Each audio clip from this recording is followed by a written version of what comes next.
mano sobre su pecho y señalaba aquellas profundas heridas a corazón abierto. Mientras hablaba con él, seguían llegando a los pies de la tumba de Manuel Rubio Sánchez muchas personas que en silencio se arrodillaban y empezaban a rezar. A medida que iba viendo todo aquello, seguían surgiendo más interrogantes en mi cabeza y sobre todo la forma de intentar contar una historia tan sumamente alucinante como la que estamos viviendo, de una España, como digo, parecida, sacada de otro momento de espacio y tiempo. Sin embargo, estoy convencido que a esta hora de la noche son muchos los que están llegando precisamente a la venta del Molinillo para encender sus velas, para pedirle a aquel hombre que para ellos sigue estando perfectamente y latente allí, pese a haber muerto en el año 2001, sobre el fenómeno de la sanación, sobre la capacidad o la supuesta capacidad que tenía aquel hombre de interceder, el mismo que siempre decía la misma frase y la vais a escuchar: a Dios querer. Puse rumbo, quería saber más, como no podía ser de otra manera, y me fui directamente al Parque Nacional. Allí en un momento paré en la inmensidad de aquel bosque, en la venta El Jabalí, y como yo no puedo dejar de ser curioso, le pregunté a un buen hombre que estaba allí si conocía la vida de Manuel Rubio Sánchez. Me puso una cara de póker y vi su mirada encendida y me quiso contar la historia en la que él mismo fue testigo de una noche que llegó con un amigo gravemente enfermo a pedir el auxilio de aquel hombre justo en la venta del Molinillo. Sus palabras en aquel bar, en la venta del Jabalí, sonaban así y dan argumento a lo que esta noche estamos contando.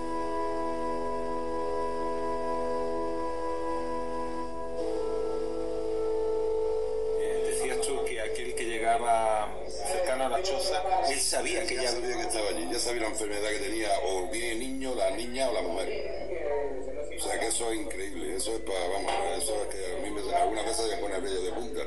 Bueno, ¿llegaste a conocerlo en persona? Sí, totalmente. ¿Cómo fue aquella experiencia? Pues fue una experiencia que fui yo con un amigo mío que estaba malo, tenía un problema de riñón y que no había manera de quitarle esa enfermedad, que tenía un cáncer, o sea, que estaba ya mucho tratamiento y que seguía el hombre malo. Y era un amigo mío de la Mili, entonces, Manolo, que tú eres por allí, vamos a llamar a Manolo, ¿lo conoces? Digo, sí, venga. Y nos tiramos una noche para que nos recibiera, porque había muchísima gente, o sea, eso era una cola grandísima. Y cuando llegué, cuando yo entró, me saludó, digo, anda, que lleva un rato esperando ahí, que te estoy observando. Digo, ¿cómo te me estás observando? Y tú en la carretera. Dice, te estoy viendo desde que llegaste, lleva ahí la mano 8 horas. Digo, pues es cierto, me lo digo. Digo, para dar problemas de este amigo mío. Manuel, en este tiempo de modernidad, rodeado de tecnología, de ciencia, de vanguardia, dibujar a la persona que tenga la capacidad de curar enfermedades de alguien tan sumamente modesto, una persona humilde, una persona que vivía en mitad de la nada y que predicaba con el bien, intentaba ayudar a los demás. ¿Cómo conjugar esto, no? ¿Cómo entender? ¿Realmente había algo especial en la figura de aquel hombre? Claro que lo hay. Ha habido muchas anécdotas aquí en el pueblo porque cuando era joven ponía pinos, o sea que estaba aquí en la sierra poniendo pinos, poniendo un trabajador de estos de repoblación de pinos, y ha habido anécdotas sinceras de que un día estaba lloviendo y el padre le compró un impermeable y había una criatura que no tenía no llevaba ni bocadillo, le dio el impermeable y él no se mojó. Eso es una anécdota que hay aquí. Ni siquiera se nada, no se mojó. Y estaba dibujando. Le dio el impermeable que le había regalado a su padre y él ni una gota. O sea, que es que eso ya viene ya de años. O sea, que este hombre nació aquí en el Molinillo y lleva, bueno, trabajando en las pinos. Después ya se puso malo y ya se metió allí en una choza que tiene de caña. O sea, que no tiene de caña. Y ha empezado a curar y bueno, ha tenido este hombre, como no quería dinero, este hombre ha tenido lo menos 100 cabezas tractoras de camiones nuevos y no sé cuántos, 200 coches, todos en la carretera. Una especie de ofrenda que le daban a él, pero sin embargo él hacía oídos sordos de dinero, no quería nada nunca. Él quería leña y allí leña como y coches. Y claro, uno regalaba un 27, el otro un ganado, el otro, en fin, miles de cosas. Bueno, Manuel, un último apunte que quiero hacer. Hay una anécdota muy buena de ese hombre, que todos los coches que le han dado, todos le pagaba el sello a él. Él iba a Guato Santillán, porque esto es término de municipal de Guato Santillán, y iba allí y digo, vamos a ver, todos los coches que tengo, los sellos, y le pagaban todos los sellos, todos los coches que le donaban a él, ¿sabes? Todo, un dineral que pagaba, sellos, camiones, coches, todo.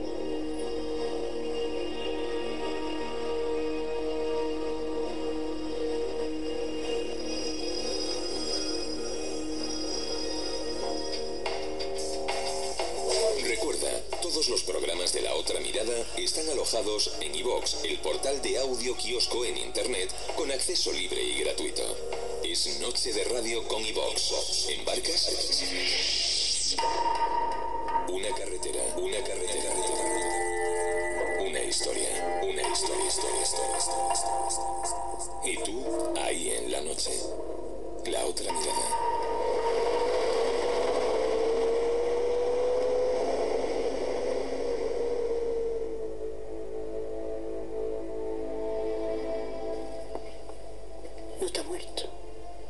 Nunca, está muerto, se ha ido, ¿me comprende? Nunca digo está muerto, nunca digo está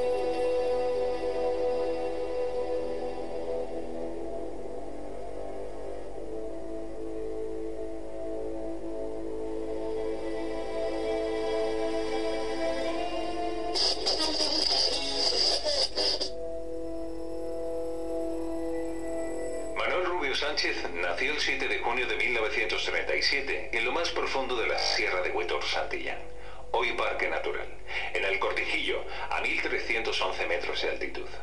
Situado en el valle alto del río Fardes, a unos 2 kilómetros de la venta del Molinillo y otro tanto de la alquería de la Ermita, la casa central de una enorme finca del mismo nombre. El lugar estuvo situado en plena línea de frente de la pasada Guerra Civil, dentro de la demarcación de la zona republicana con capital en Baza, mientras que a escasos 10 kilómetros hacia el suroeste se hallaba la zona nacional, el conocido Frente de Biznar, donde fue asesinado Federico García Lorca. Era hijo de Manuel Rubio Ruiz, natural de la zona, y de Isabel Sánchez García, nacida en Baza. Sus abuelos paternos fueron Francisco Rubio Jiménez y Manuela Ruiz, también serranos de Huetor. Sus abuelos maternos fueron Andrés Sánchez Martín y Ana García Rubio, de Baza.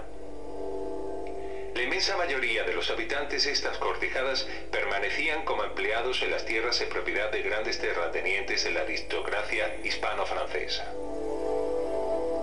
En ese ambiente socioeconómico de la dictadura de Primo de Rivera fue en el que se conocieron Manuel e Isabel, los padres de Manuel Rubio Sánchez.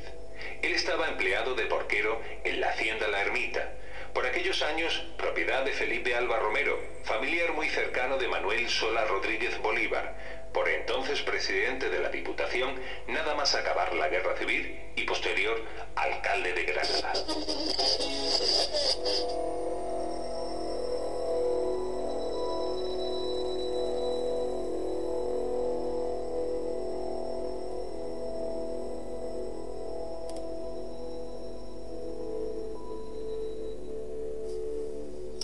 Noche de radio, noche de investigación. Si hay alguna radio que entiendo, es aquella que conduce directamente al lado emocional. Esa misma crónica que me llevaba a tierras de Huetor Santillán para componer, para intentar entender la historia de alguien extraordinario, a mi entender. Manuel Rubio Sánchez, conocido como el curandero del Molinillo.